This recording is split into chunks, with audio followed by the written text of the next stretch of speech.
नमस्कार। भाग्योदय विचार प्रवाह श्रृंखला की 259वीं 259 कड़ी में आपका स्वागत अभिनंदन। साप्ताहिक वार्ता रविवासरीय चर्चा भाग्योदय परिवार की। आज रविवार 11 मई। मित्रों, ऑपरेशन सिंदूर आरंभ हुआ, चरम पर बढ़ता चला जा रहा है। युद्ध जैसी स्थिति है। घोषणा नहीं हुई युद्ध की, लेकिन स्थिति युद्ध जैसी ही। एक रक्षा विशेषज्ञ बोल उठे, अरे युद्ध जैसी स्थिति क्यों कहते हो, युद्ध ही तो चल रहा है। जब एक देश हमारे निर्दोष पर्यटकों की जान धर्म के नाम पर लेने के बाद निर्दोष भारतीय जनता को लक्ष्य बनाकर गोले मिसाले दाग रहा हो, तब युद्ध में क्या कमी रह गई। हम शत्रु देश पाकिस्तान, जिसको आतंकिस्तान दुनिया भर में अब कहा जाने लगा है, उसे युद्ध लड़ रहे हैं। देश एक हो गया है, राजनीतिक दल भी। बस दुख यह रहा, कुछ हमारे देश के अपने भारतीय नेताओं की बचकानी बातें, हरकतें, दुश्मन देश की पार्लियामेंट, वहाँ की मीडिया और जनता में चर्चा का विषय बनी, सराही गई। उन्हें भारत में पाकिस्तान का हीरो बताया गया। उससे पीड़ा पहुंची है भारत के देश प्रेमी नागरिकों को। वे बातें कभी भी भूली नहीं जा सकेंगी। लेकिन आज सब एक हैं। बीच बीच में कुछ हरकतें आ जाती हैं। कुछ लोगों द्वारा भारतीय फौजों के शौर्य की सराहना करने पर, या हिंदुस्तान जिंदाबाद बोलने पर, या पाकिस्तान मुर्दाबाद बोलने पर अपने ही पड़ोसियों द्वारा हमला किया गया। वह शर्मनाक था। हमारे देश में अब आगे ऐसा बिल्कुल नहीं होना चाहिए। हमारे अस्त्र शस्त्र काल बनकर पाकिस्तान पर गिर रहे हैं। उसके अनेक शस्त्रों को धरती पर आने नहीं दिया गया, आसमान में ही उन्हें स्वाहा कर दिया गया। इसको काफ़ी सराहना मिली और मिल रही है। चीन और अमेरिका आदि के ताकतवर हथियार भी स्वाहा होने वाले उन शस्त्रों में शामिल हैं। ऐसे में भारत के राफेल और सुदर्शन चक्र आदि को तो प्रशंसा मिली ही, वीर सैनिकों के पराक्रम को भी कृतज्ञतापूर्वक नमन किया गया। इस बीच राफेल की खरीद पर भारी विरोध करने वाले कथित भारतीय नेता को घृणापूर्वक याद किया गया, क्योंकि ये ताकतवर हथियार यदि आज हमारे देश के पास नहीं होते तो हमारी क्या हालत होती। पाकिस्तानी जनरल मुनीर के हाफिज होने, उनको पूरी कुरान कंठस्थ होने जैसी बातें भी देश में चर्चा का विषय बनी।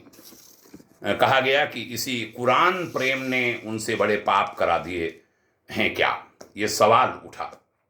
अपने देश को भारी संकटों में उन्होंने डलवा दिया, नाहक में, जिसकी कोई आवश्यकता नहीं थी। सब आराम से रह रहे थे। उन्हें हटाने, उन्हें जेल भेजने की भी बातें हुई और हो रही हैं। पाकिस्तान टूट रहा है कई टुकड़ों में, ये खबरें भी आम हैं। जिन्ना ने उधर पाकिस्तान ले लेने और बाद में हिंदुस्तान लेने के जो सपने देखे थे, वे चूर चूर हो चुके हैं। जिन्ना को अपने आखिरी दिनों में इस बात का एहसास हो गया था कि पाकिस्तान के बड़े खराब दिन आएंगे, लेकिन इतनी कल्पना नहीं होगी जैसा आज पोजीशन है, वैसे भी खराब दिन कभी आएंगे। वो भारत विभाजन पर गहरा अफसोस करके गए होंगे, क्योंकि उनकी हालत मरने के कुछ घंटे पहले बड़ी खराब हो गई थी। एक राष्ट्रपिता को एम्बुलेंस नहीं मिल पाई थी, जब मिली तो पेट्रोल से रहित। राष्ट्रपिता भयंकर गर्मी में सड़क पर तड़प रहा था। देर हो जाने पर बिना किसी सरकारी एस्कॉर्ट के एम्बुलेंस मिली, अस्पताल पहुंचे, तब तक बहुत देर हो चुकी थी।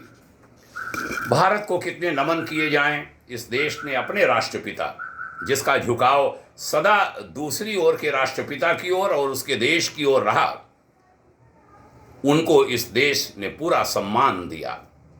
अनेक खेदपूर्ण टिप्पणियों के साथ भी वह आज भी समादर दे रहा है और देता रहेगा, क्योंकि भारत कृतघ्न नहीं है, वह कृतज्ञता जानता है।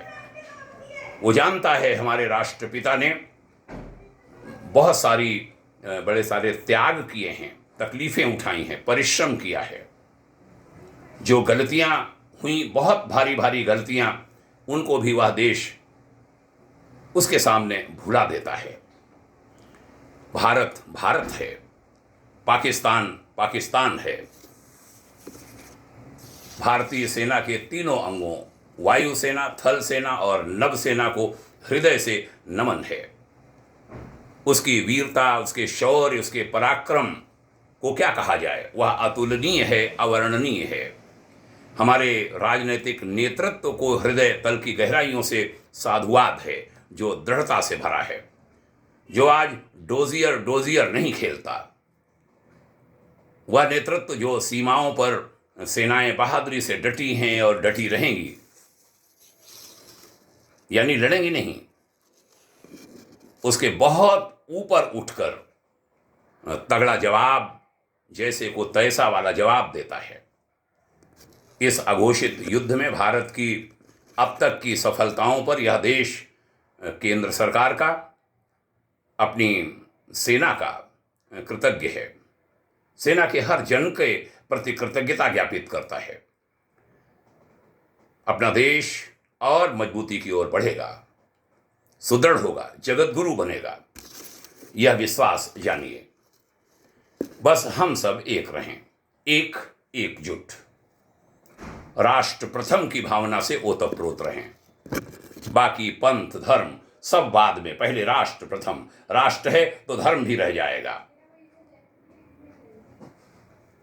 जो कुछ विषैले तत्व कदाचित भीतर में हों, उन पर दया कीजिए, उनकी बुद्धि शुद्धि की प्रार्थना कीजिए, और जहां जरूरत हो उनके ऊपर कड़े कदम भी उठाइए।